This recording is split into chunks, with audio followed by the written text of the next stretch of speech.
세상 정욕에 빠지지 말라.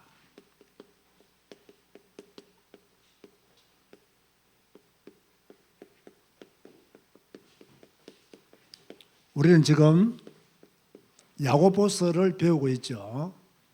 자, 야고보서를 조금 복습을 하면요.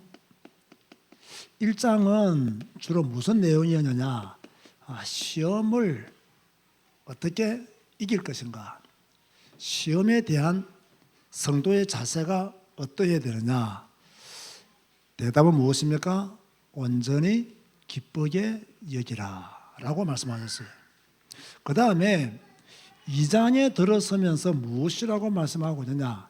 행함이 없는 믿음은 어떤 믿음이다? 죽은 것이다. 그렇게 야고보가 강조를 했고요. 지난주에 우리가 배웠죠. 3장은 어떤 내용이냐? 혀, 말, 언어에 대해서 조심해라. 이거 길 들일 사람 없다. 이거 잘못하면 나무를 다 태운다. 스스로 절제하고 스스로 관리할 수 있는 능력을 기르도록 우리에게 메시지를 주었죠. 자, 그러면서 오늘은 우리는 4장을 배우게 됩니다. 자, 4장은 어떻게 나뉘어져 있느냐? 1절에서 10절 말씀까지는요. 다툼의 원인이 무엇이냐? 뭐 때문에 자꾸 교회 안에서 성도들끼리 다투느냐? 11절에서 12절까지네요. 12절까지는 성도들 간에 상호 비방하지 마라. 왜 자꾸 성도들끼리 서로 비방하느냐? 13절에서 17절 말씀까지는 허탄한 자랑, 교회 안에서 무슨 허탄한 자랑을 할 게 있느냐? 교회 안에서 허탄한 그런 자랑들 하지 마라 라는 것이 4장에 기록되어 있는 말씀들이죠. 아주 중요하죠. 제가 항상 말하지만 성경을 공부할 때에 이 장의 전체적인 내용이 무엇이냐, 또 전체적인 흐름이 무엇이냐를 알고 성경 공부를 하면 도움이 된다 했죠. 자, 그렇다면 우리가 내용을 조금 더 관찰해 볼 필요가 있죠. 다툼의 원인이 무엇이냐? 다투는 이유가 뭐냐? 왜 다투느냐? 여기에 대한 답은 뭐냐? 정욕 때문에 다툰다. 그렇게 말씀하셨어요. 그런데 이 정욕이라는 단어가요, 참 재미가 있더라고요. 제가 원어를 찾아보니까 어떤 의미가 있느냐면요, 하나님을 떠나거나 멀리하여 쾌락적인 삶, 하나님을 떠나거나 하나님을 멀리한 상태에서 쾌락적인 삶을 추구하는 것을 가르쳐서 정욕이다. 그렇게 설명을 했어요. 그런데요, 잘 한번 생각해 보세요. 깊은 의미가 있습니다. 그러면 정욕은 어디에서 나오느냐? 하나님을 떠난 상태. 정욕은 언제 나오느냐? 내가 하나님을 멀리할 때 정욕이 나온다는 거죠. 자, 내가 하나님을 떠났거나 하나님을 멀리하면 정욕이 나오는데, 이 정욕이 나오면 어떻게 되느냐? 쾌락적인 삶을 추구하게 된다는 거예요. 다시 말해서 쾌락주의에 빠지는 것, 그것이 바로 정욕에 빠진 것이다. 그렇다고 한다면 우리가 신앙생활하면서, 우리가 믿음 생활하면서 교회 공동체를 섬기면서 조심해야 될 것이 무엇이냐라면 쾌락이죠. 근데 여기서 말하는 쾌락은 뭐냐면요, 내가 공동체 안에서 믿음의 생활을 하는데 내 자신의 쾌락, 내 자신의 기쁨, 내 자신의 만족을 위해서 교회에서 갈등을 일으킨다면 답이 없단 말이에요. 아주 의미 있는 말씀이죠. 가끔 우리가 교회 안에서 다툼이 일어나고 분쟁이 일어나는 그 내면에는 무엇이 담겨져 있느냐? 그 자신이 쾌락을 얻기 위해서 또는 그 자신이 기쁨을 얻기 위해서 또는 자신의 만족을 위해서 일을 하다 보면 거기에 지우치다 보면 갈등을 일으키게 된다. 그런데 이 갈등은 답이 있느냐? 답이 없다는 거예요. 갈등이 나면요 계속 갈등이 계속돼요. 한번 다투기 시작하면요 끝이 없습니다. 한번 딱 전쟁이 나면요 전쟁을 일으키기도 쉽지 않지만 일어난다면요 마무리하는 건 더 어려워요. 지금 러시아 우크라이나 보세요. 이스라엘 중동 전쟁 보세요. 일어나기도 어렵지만 한번 일어나면요 뭡니까? 계속 그 전쟁 속에 빠져들 수밖에 없고 빠져들 수밖에 없는 이유들, 자신의 쾌락, 자신의 기쁨, 자신의 만족을 얻기 위한 그런 노력들을 계속하기 때문에 전쟁이 쉽게 끊어지지 않는다는 거죠. 그래서 여기서 무엇이라고 말하고 있냐? 다투고 싸우는 것보다 기도하는 것이 훨씬 낫다.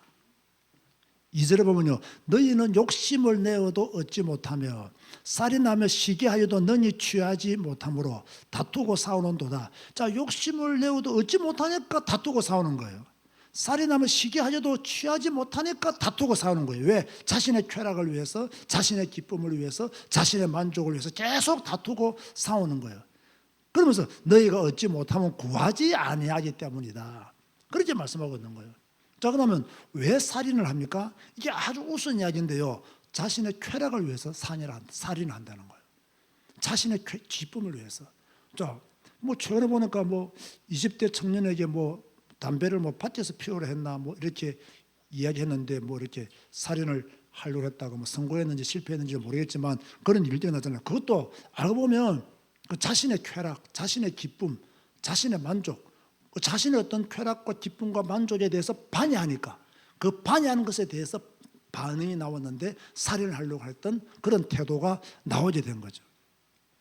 자, 그렇게 해서는 얻어지는 것이 아무것도 없다. 너희가 아무리 시기하여도 얻어지는 것이 없다. 맞는 말씀이에요. 여러분이 교인을 시기한다 합시다. 어떤 교인을 질투한다 합시다. 시기하고 질투한다고 해서 그 사람의 것이 여러분의 것이 되겠습니까?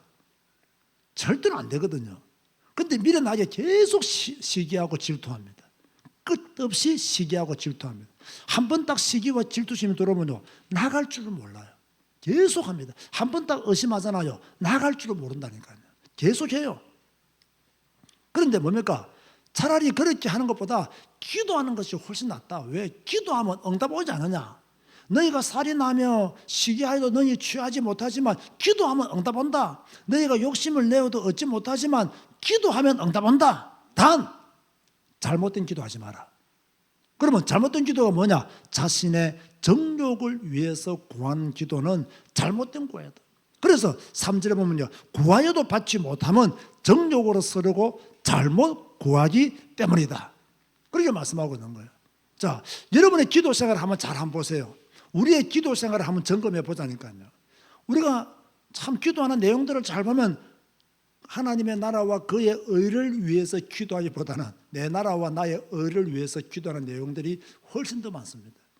주님의 영광과 하나님의 영화로움을 위해서 주님의 영광을 추구하는 기도보다는 나의 영광을 추구하는 기도가 훨씬 더 많은 거죠. 그래서 어떤 면에서는 기도 응답이 없는 이유가 뭐냐면 하나님의 영광과 부합되지 않기 때문에, 하나님의 영광과 맞지 않기 때문에 기도 응답이 없을 수 있다는 것을 우리는 3절을 통해서 배울 수 있는 거죠. 자, 그러면서 아주 무서운 말씀이 저는요 4절과 5절 말씀이라고 생각했어요. 오늘 말씀을 준비하는 중에요 뭐라고 말씀하고 있느냐? 성도들에게 너희가 세상과 벗이 되면 하나님과 원수가 된다. 그렇게 말씀하고 있어요. 무슨 말씀이죠? 자, 보세요. 4절에 보니까 가늠한 여인들아. 자, 여기서 가늠한 여인들은요 진짜 가늠한 여인들을 말하는 게 아닙니다. 어떤 사람들을 향해서 가늠한 여인들이라고 말씀했냐면 하나님의 뜻대로 살지 않는 성도들을 가르쳐서 가늠한 여인들아라고 말씀했어요. 주님의 계명을 따라 순종하는 믿음의 삶을 살지 못하고 있는 성도들을 가르쳐서 야고보는 가늠한 여인들아. 세상과 벗된 것이 하나님과 원수됨을 알지 못하느냐. 너희가 믿음의 사람으로 살면서 세상과 벗이 되면 하나님과 원수가 된다. 무슨 말씀이죠? 그런즉 누구든지 세상과 벗이 되고자 하는 자는 스스로 하나님과 원수가 되는 것이니라. 자, 무슨 말씀입니까? 아닙니까?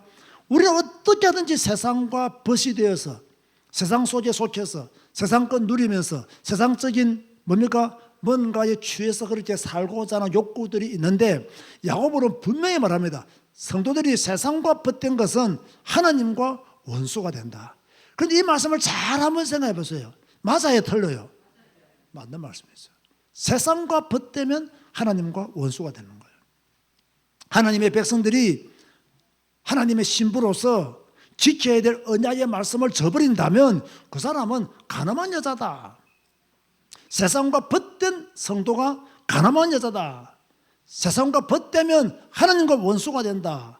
두 주인을 섬길 수 없는데 두 주인을 섬기니 가늠한 성도가 된다라고 그렇게 야고보가 말하고 있는 거예요. 그래서 하나님은 성도들은요 영적 순결을 지키기를 하나님은 사모하시고 계신다는 거예요. 5절 보니까 너희는 하나님이 우리 속에 거하게 하신 성령이 시기하기까지 사모한다 하신 말씀을 헛된 줄로 생각하느냐. 하나님은 우리가 성결하게 되기를, 순결하게 되기를 사모하고 계신다. 하나님은 여러분들이 성결하게 되기를, 순결한 성도가 되기를, 깨끗한 신부가 되기를 하나님이 사모하고 계신다. 그런 말씀이에요. 참 중요한 말씀이죠. 하나님은 우리가 이런 성도로 살아가기를 지금도 원하고 있는 거예요. 세상과 벗된 성도가 아니라 우리가 순결한 처녀처럼 신부처럼 그러한 영적 상태, 삶의 상태를 가지고 살아가기를 원하고 계심을 말씀하고 있죠. 그런가 하면 성도들은 겸손하고 성도들은 복종하는 자가 되어야 된다. 왜 겸손하고 복종하는 자가 되어야 되느냐? 하나님은 교만한 자를 물리치신다는 거예요. 그래서 우리는 겸손하고 복종하는 자가 되어야 돼요. 왜? 하나님은 교만한 자를 물리치시기 때문에. 여러분들이 진짜 하나님의 사람이라면, 진짜 성도라면 절대로 교만해서는 안 된다는 것을 말씀하고 있는 거죠. 그런데 이 야고보서 5장 4장 7절 말씀을 잘 보면 재미있는 게 하나 있습니다. 우리가 하나님께 겸손하고 복종하면 그것이 곧 누구를 대적하는 것이다? 마귀를 대적하는 것이다. 마귀가 뭐 물러가나 뭐 나가라 이 말 안 해도 우리가 겸손하고 하나님 말씀에 복종하면 그것이 곧 마귀를 대적하는 것이다. 진짜 수준 높은 이야기를 하고 있는 거죠. 그런가 하면 성도들은요 끊임없이 뭐가 되어야 되느냐? 하나님을 가까이 하라. 아멘 하시기 바랍니다. 우리는 매일매일 하나님을 가까이 해야 돼요. 우리가 왜 매일 성경을 읽습니까? 하나님을 가까이 하기를 소원하기 때문에 매일매일 성경을 읽는 거예요.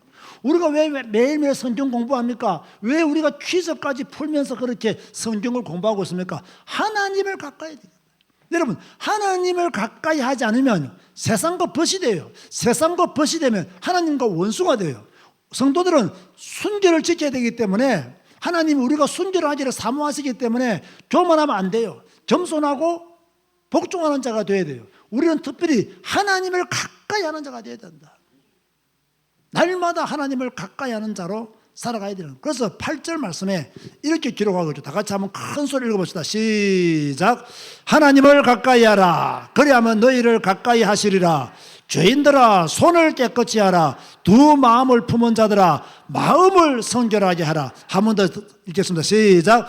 하나님을 가까이 하라. 그리하면 너희를 가까이 하시리라. 아멘. 죄인들아 손을 깨끗이 하라. 두 마음을 품은 자들아 마음을 성결하게 하라. 하나님은 우리에게 지금 이렇게 야고보서를 통해서 말씀하고 있는 거예요.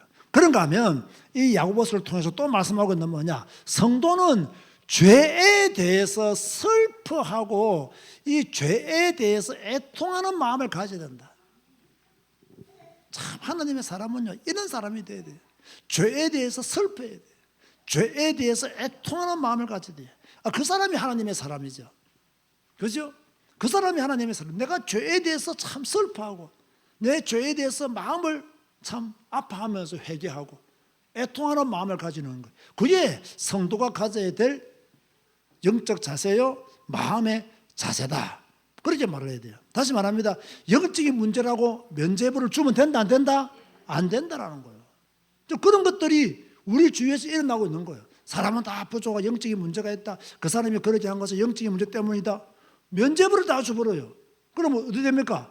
또 더 깊게 해석하면 그 사람이 그렇게 한 것은 사단에게 속아서 그렇다. 그럼 또 누구한테 책임을 다 뒤집어 씌우는 거예요? 사단에게 책임을 뒤집어 씌우는 거예요. 그럼 자기는 아무런 것도, 모든 죄는 자기가 다 저질러 놓고는 아무런 책임을 지지 않으려고 하는 거예요. 그게 바로 뭡니까? 야고보가 지금 우리에게 경고하고 있는 메시지가 되는 거예요. 그러면서 항상 우리는 주님 앞에서 뭐 해야 된다? 낮아져야 된다.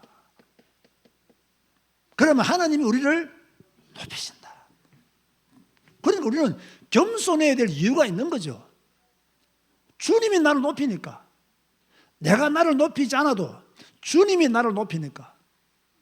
그렇게 우리는 겸손한 믿음의 삶을 살아야 되는 거죠. 자, 그러면서 야고보는 또 무엇이라고 말씀하고 있느냐? 성도들을 비방하거나 판단하지 마라. 자, 우리가 신앙생활을 교회 안에서 하잖아요. 그러면 교회 안에는 여러 성도들이 계시잖아요. 이렇게 하다 보면 잘못하면 비방하거나 판단할 수 있어요.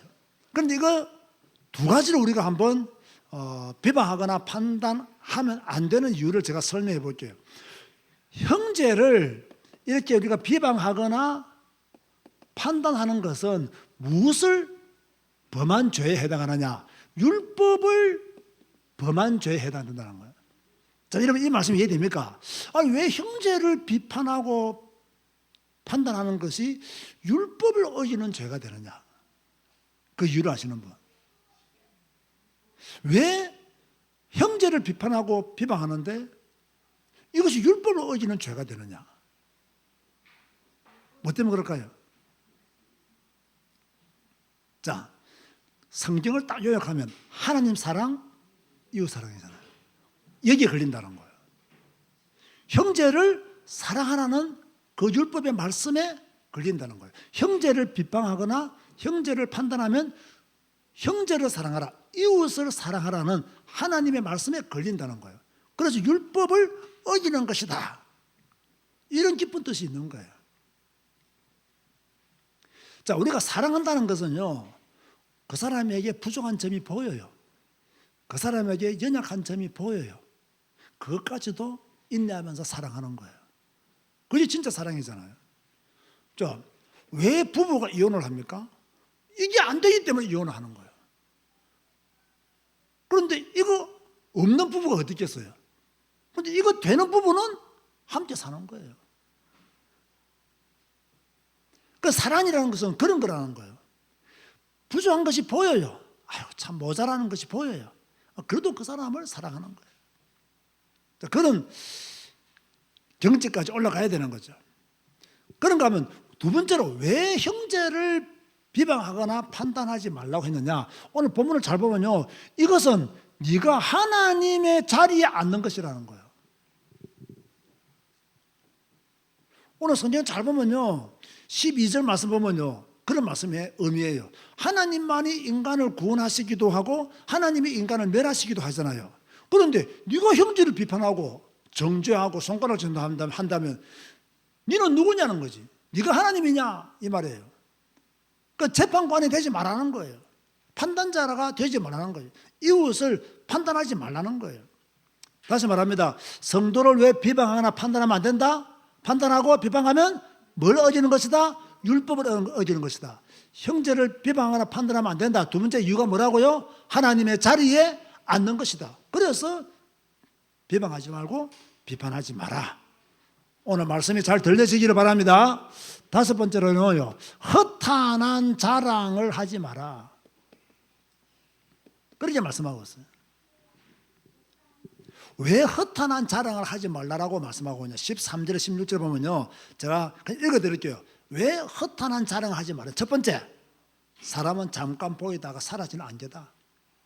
그 잠깐 보이다가 사라지는 안개가 무슨 허탄한 자랑을 하느냐, 그 말씀이에요. 잠깐 보이다가 사라질 건데 뭐 자랑할 것이 있느냐. 허탄한 자랑하지 마라. 두 번째로요, 주의 뜻이면 살기도 하고 죽기도 한다. 주님의 뜻 안에 있는 것이 네 허탄한 자랑에 있는 것이 아니다. 세 번째로요, 그러니까 왜 허탄한 자랑을 하지 말라고 하느냐. 악한 것이다, 허탄한 자랑은. 네 번째로요, 사람이 선을 행할 줄 알고도 행하지 아니하면 죄다. 그러니까 허탄한 자랑하지 말고 그 시간에 차라리 선을 행해라, 그런 말씀이에요. 자, 야고보서의 말씀은요, 우리의 삶의 어떤 골격을 든든히 해줘요. 우리의 어떤 삶의 규모를, 이렇게 믿음 생활을 해야 되는구나, 이렇게 사회생활을 해야 되는구나, 이렇게 공동체 안에서 믿음의 생활을 해야 되는구나를 아주 구체적으로 보여주는 것이 바로 야고보서다. 그렇게 보면 돼요. 그 야고보서는 굉장히 중요한 메시지를 우리에게 던져주고 있어요. 그런데 이제 복음, 그리스도 복음 하는 사람들은 야고보서를 지푸라기 복음이라고 말하죠. 그런 말 한 사람은 누구라고 내가 말했어요? 마틴 루터가 그런 말을 한 거예요. 그러니까요, 그렇게 하는 사람들일수록 뭐가 안 되느냐? 삶이 무너지는 거예요. 규모가 없는 거예요. 잘못된 그러한 생각들 속에 믿음 생활하기 때문에 하나님과 멀어질 수밖에 없는 거죠. 자, 그렇다면 우리에게 주시는 메시지가 뭐냐? 저는요, 이런 생각 들었어요. 성숙한 그리스도인이 되라. 자, 이제 우리 성경을 읽고 성경을 배운 우리 성도들은요, 성숙한 성도가 돼야 돼요. 자, 그런데 제가 곰곰이 생각해 봤어요. 하나님, 어떻게 해야 성숙한 그리스도인이 될까요? 열심히 교회 다니면 성숙한 그리스도인이 될까요? 기도를 많이 하면 성숙한 그리스도인이 될까요? 전도를 많이 한다, 다 좋은 말씀입니다. 교회 열심히 안 가는데 어떻게 성숙한 그리스도인이 되겠어요? 기도도 안 하는데 어떻게 성숙한 그리스도인이 되겠어요? 그런데 이 성숙한 그리스도인, 성숙한 성도가 되기 위해서는요, 진짜 성경 읽고 성경 배워야 가능하다, 이거는. 이 성경 안 읽고 성경 안 배우면 성숙해지기란 어렵다. 진짜 성경 읽고 성경 배워야 될 이유가 성숙한 그리스도인이 되기 위해서 성경 읽고 성경 배워야 된다. 다시 말하면 여러분, 우리가 신앙생활을 1박 2일 한 게 아니잖아요. 1, 2년 한 게도 아니잖아요. 길게는 30년, 50년 했잖아요. 그런데 왜 우리의 믿음이 성숙하지 못했냐는 거죠. 왜 우리의 믿음이 하나님 보시기에 합당한 그런 믿음이 되지 못했냐 말이에요. 어떤 면에서는 하나님의 말씀을 잘 몰랐기 때문에, 하나님의 말씀을 배우지 않았기 때문에, 하나님의 말씀보다 오히려 우리는 신앙생활하면서 세상과 벗대어 살아간 세월이 훨씬 더 많기 때문에 성숙한 그리스도인이 될 수가 없었다. 성숙한 그리스도인이 될 수 있는 DNA가 우리에게 없었다. 왜? 교회는 다녔지만 성경을 안 읽고 안 배웠단 말이에요. 설교는 많이 들었지만 성경, 하나님의 말씀은 안 보았단 말이에요. 이러니까 성숙하게 될 수 있는 어떤 기회들이 없었던 거예요. 왜? 성경을 안 읽고 성경을 안 배웠으니까. 그래서 성숙한 그리스도인이 되기 위해서는 반드시 성경 읽기와 성경 공부는 필연적으로 따라가야 된다. 아멘 하시기 바랍니다. 이거 안 따라가면 절대로 성숙한 그리스도인이 될 수 없습니다. 종교인은 될 수 있어요. 성숙한 그리스도인은 안 됩니다. 성경 읽고 성경 배워도 때로는 우리의 성숙이 더딜 때가 있는데, 그렇지 않습니까? 내 마음대로 살 때가 훨씬 더 많은데 성경 읽지도 않고 성경을 배우지 않고 어떻게 우리가 진리의 말씀을 깨달으며 복음의 비밀을 알 수 있겠냐는 거예요. 성숙한 그리스도인들이 안 되니까 맨날 교회 안에서 다툼만 일어나죠.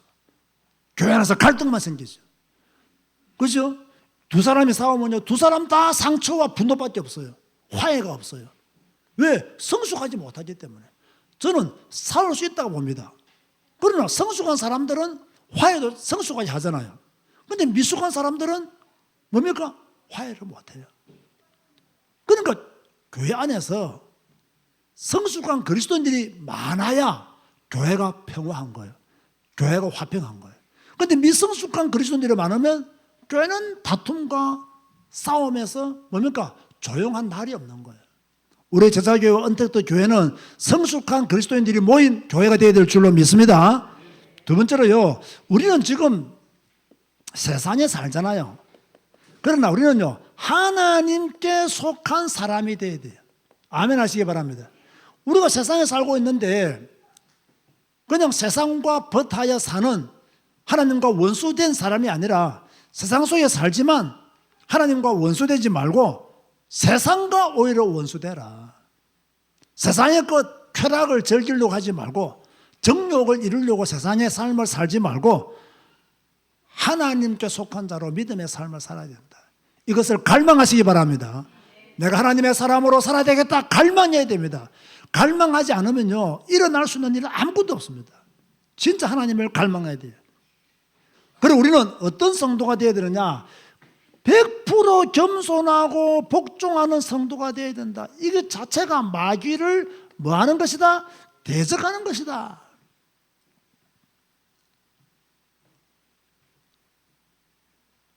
성도가 교만하면요, 회개할 줄을 몰라요. 성도가 교만하잖아요. 늘 거짓말만 시킵니다. 그래서 우리는 항상 겸손하고 복종하는 그리스도인이 되어야 된다. 비판하지 말라는 말씀을 가지고 우리는요, 나는 교회 안에서 재판관이 되지 않으려고 해야 돼요. 그런데 교회 안에는 재판관이 많아요. 연약한 성도를 비방하고 모자라는 성도를 비판하고 정죄하는 재판관들이 많아요. 하나님의 자리에 앉는 재판관들이 많다. 그러면 그 교회는요, 시끄러워요. 절대로 여러분 교회 와가지고 세상의 것 자랑하면 됩니까? 안 됩니까? 세상의 것 자랑하지 마라. 그렇게 말씀하고 있어요. 세상의 것 자랑하지 마라. 우리의 자랑은, 여러분의 자랑은 오직 예수 그리스도. 아멘 하시기 바랍니다. 이게 우리의 자랑이에요. 주님만이 나의 자랑이다. 주님만이 나의 영원한 자랑이시다. 오늘 우리는 야고보서 4장을 보았습니다.